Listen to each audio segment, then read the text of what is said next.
face the Bengals defense tomorrow night. More matchup talk now. It's time for man-to-man. Talking wideouts, talking corners, with our wideout and our corner. And we could be in for some pretty good battles at those two positions. This weekend we've got Antonio Brown versus the AFC Defensive Player of the Week and Marcus Peters. Reggie, who has the edge in that one? You know, I got to go receiver on this, ED. No, you don't have to. Although Marcus Peters is playing pretty good. Yeah. He's playing pretty good, but he still cheats his technique just a little bit. He squats on routes. He's learning to be elite, and there's nothing wrong with doing those kind of techniques, but when you're guessing against an elite receiver like Antonio Brown, it can be a long game for you. Yeah, Antonio's a guy that can test your technique, and Mark is a very good player. He turns the ball over at a tremendous rate. You know how I feel about turnovers. That's your job. But I kind of feel you on that one. What about Richard Sherman versus Brandon Marshall, who may or may not have Eric Decker out there on the other side of the field, obviously dealing with a bit of an injury. And Sherman may get bored, regardless. I mean, did you see what Fitzgerald did? I mean, Fitzpatrick did last week. Yeah.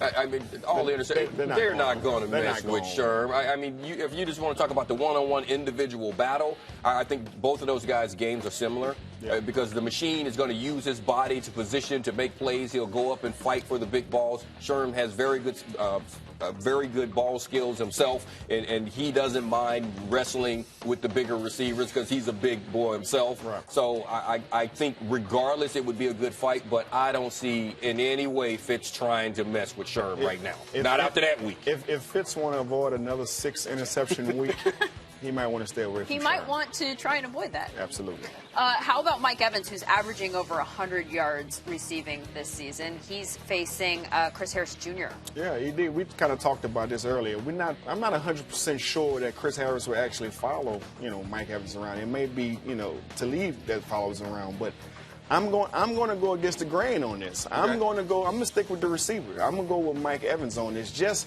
for the sake of Tampa Bay, right? The Tampa Bay Buccaneers, some kind of way. Right now, Mike Evans has, like you said, Lindsay, he's 100 yards a game, right?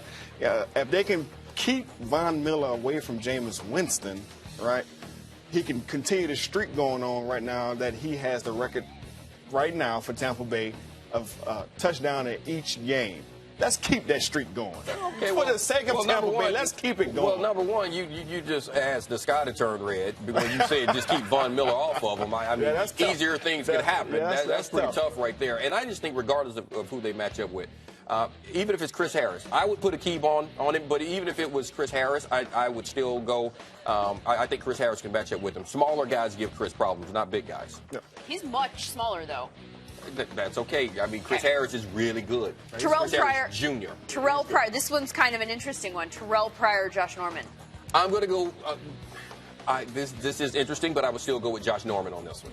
I'm going to take Josh Norman on this one because you've seen enough to see what they're doing with this defense. Even when they're allowing Josh to travel, and we're seeing that they're doing that some. Even when they allow that to happen, they're still playing a trap defense. They play a lot of trap coverage. They play a lot of zone coverage, in which it looks like he's playing off man-to-man, but he has a safety over the top, so he can jump outside cutting routes or intermediate routes. And that gives the advantage to a Josh Norman who's good at looking at the ball. I agree with you. All right, so that's 4 man-to-man matchups that we just mentioned that could be pretty entertaining this weekend.